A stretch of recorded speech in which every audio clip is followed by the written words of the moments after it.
Oke, Assalamualaikum warahmatullahi wabarakatuh. Perkenalkan, nama saya Yusuf Ali Ramadan.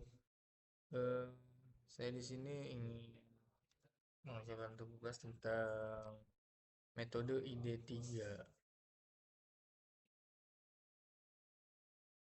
ID3 pada dataset credit card default, yang dimana metode ini merupakan salah satu tugas untuk melanjutkan tugas yang kemarin.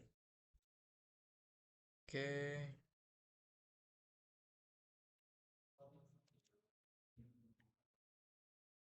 ini ya.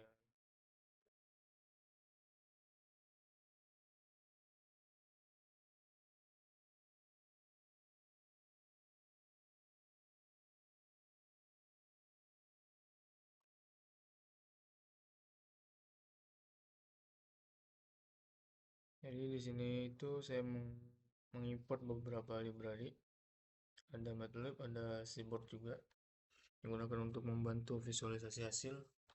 Terus juga dilanjut untuk bagian kedua, yaitu untuk memisahkan fitur X dan target Y.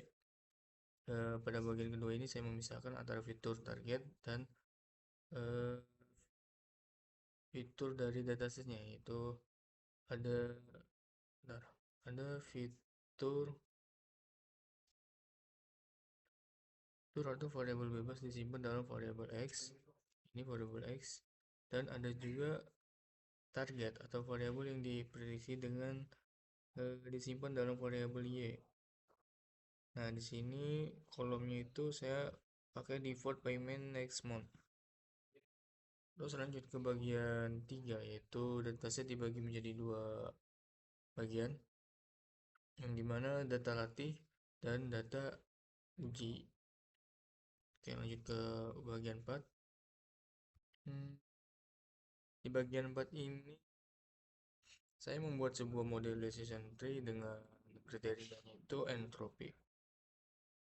Ini ada entropy, dan kemudian model ini dilatih menggunakan data latih agar bisa mempelajari eh, beberapa pola hubungan antara fitur dan target. Nah, dan ini adalah outputnya.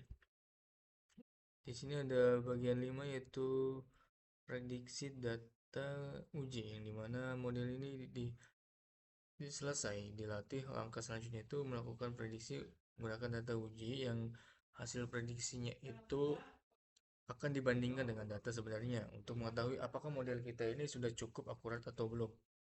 Nah, lanjut ke bagian 6, yaitu evaluasi model, yang eh, untuk menghitung akurasi, melihat confusion matrix, dan juga menampilkan classification report. Dari evaluasi ini kita bisa mengetahui seberapa baik model mengenali kelas yang benar, serta melihat nilai nilai ini nilai precision, terus recall, dan F1 score, dan ada lain juga.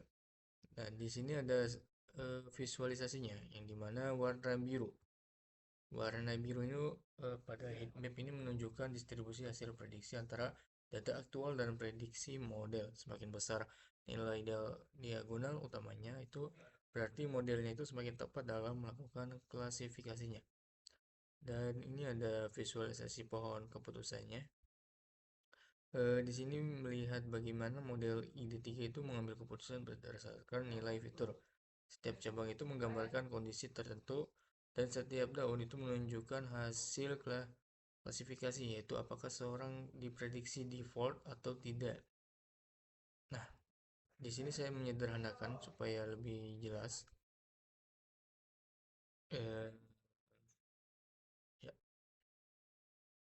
yang mana pohon keputusan ini lebih terlihat sederhana, cukup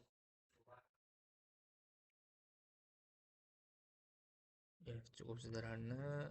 Dan di sini ada max depth 3, yaitu artinya pohon pohon itu hanya boleh memiliki 3 tingkatan cabang saja.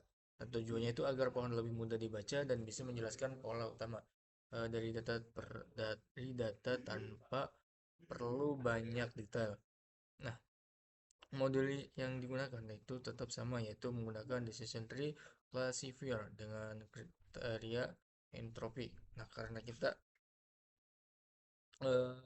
masih menggunakan metode ID3. Nah, jadi setelah dilatih itu, maka mengulanglah menggunakan data yang sama. Nah, hasil visualisasinya itu dengan ukuran gambar yang kecil agar fokus pada keputusan utama.